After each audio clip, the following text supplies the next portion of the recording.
I'm Ted Meyer in Los Angeles, California, and I am with. Marcus Engel in Orlando, Florida. And Tim Jones in Enid, Oklahoma. Before we talk about the dynamic between you two, Marcus, why don't you tell us a little bit about your situation? My situation is I live in Orlando, Florida. However, I grew up in St. Louis, Missouri, lived a really normal kid's life growing up. And my freshman year of college, I came back into St. Louis for the weekend. And while I went to a St. Louis Blues hockey game on a Saturday night, I never actually made it home from that hockey game. The car that I was riding in was hit broadside by a drunk driver, and that crash not only left me totally, completely, permanently blind, but I also crushed every bone in my face and had literally hundreds of hours of reconstructive facial surgery. So a lot of trauma and a lot of life changes came into my life in, just the blink of an eye. So, before that accident, what was your life plan? What were you working toward? Well, I was a freshman in college, so I had the typical college freshman major of undecided. But I knew I was going to be doing something with my life. I just didn't know exactly what. So I feel a little fortunate that I didn't have a path that I was on of I'm absolutely going to become an engineer. I'm absolutely going to become a doctor or an academic. So I do feel like that when blindness came into my life, I still had I had some limitations now, certainly for career path, but I also still had a lot of options. Dr. Jones, facial reconstruction.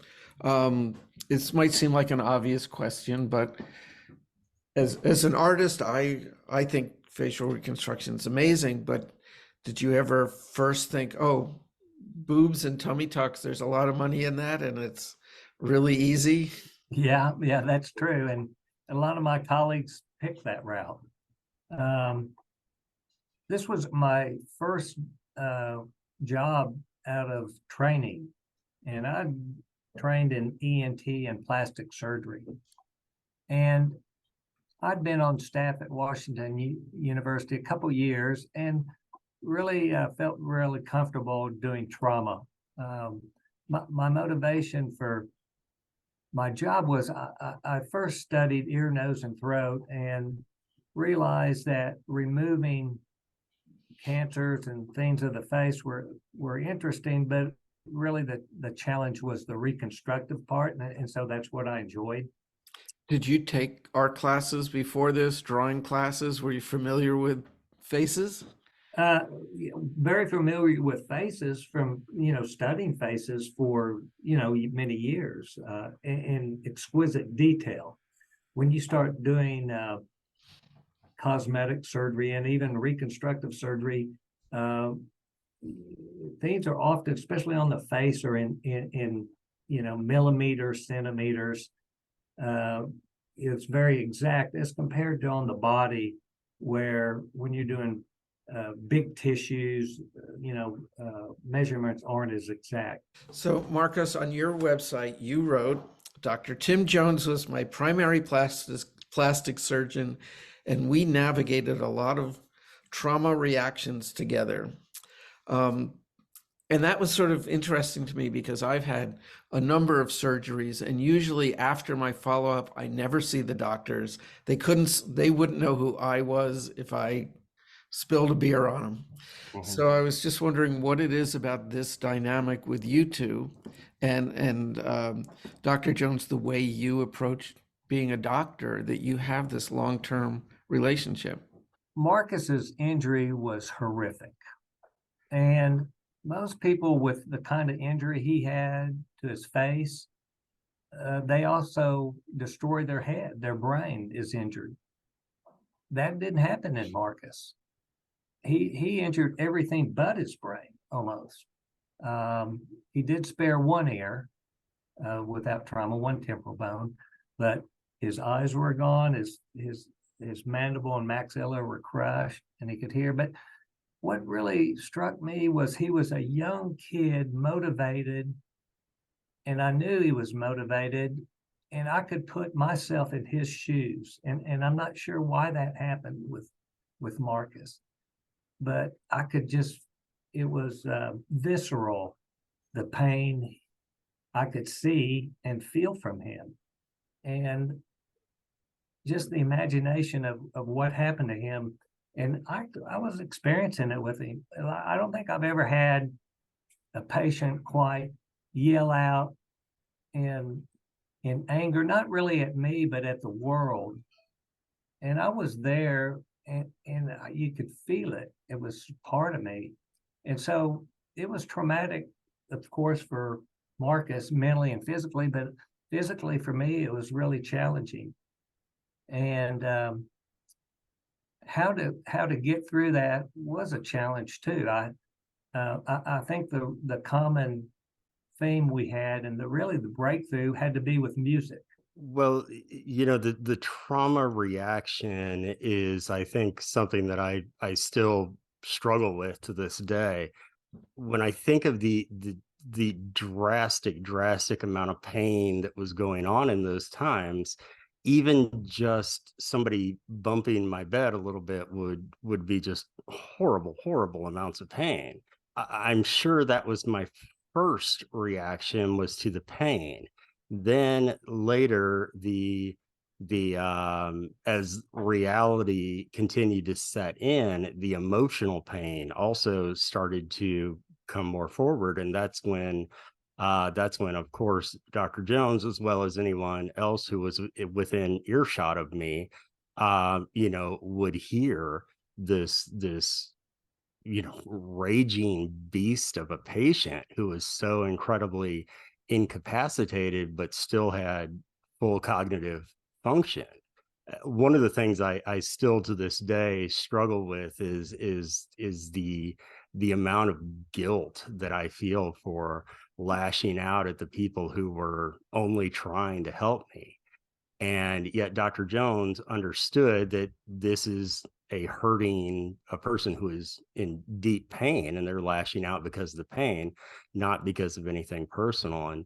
And yeah, I know that one of the breakthroughs that we had was because Dr. Jones, coming into my hospital room frequently, saw the massive amount of cassette tapes and CDs that were so prominent back in the early 90s. And he got me a Christmas present, which was a cassette of REM, who I'm still a fan of to this day.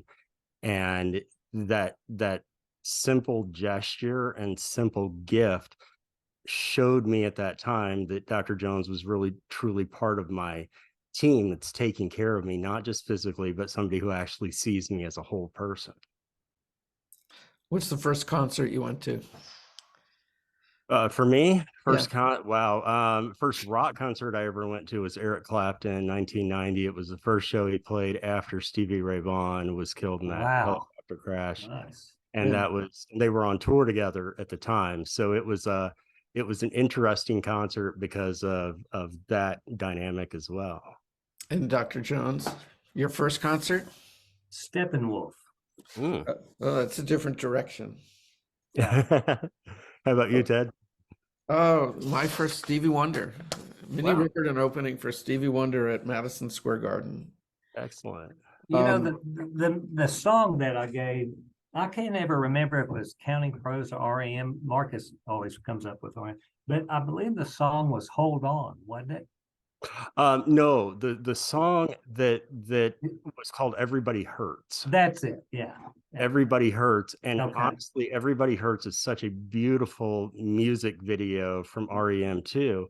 That was one of the last videos that I remember seeing before blindness came into my life too. And that idea that somebody was recognizing my pain through that song and through that gift was a truly a connection at that moment. So, Doctor, why don't you talk about the importance of having someone like Marcos tell his story? Glad to do that. Marcus's journey has been really nothing short of amazing.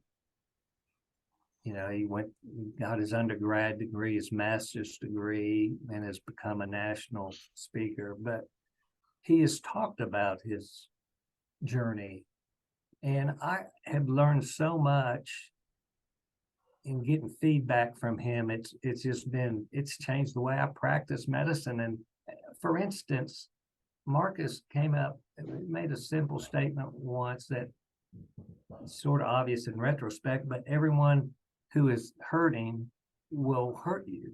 And once you realize that, and you see a patient in front of you who you know are hurting, and they start getting attitude with you, it allows me to think about that and try and respond in a way, not really react as someone mad at me, but as a person hurting who needs care.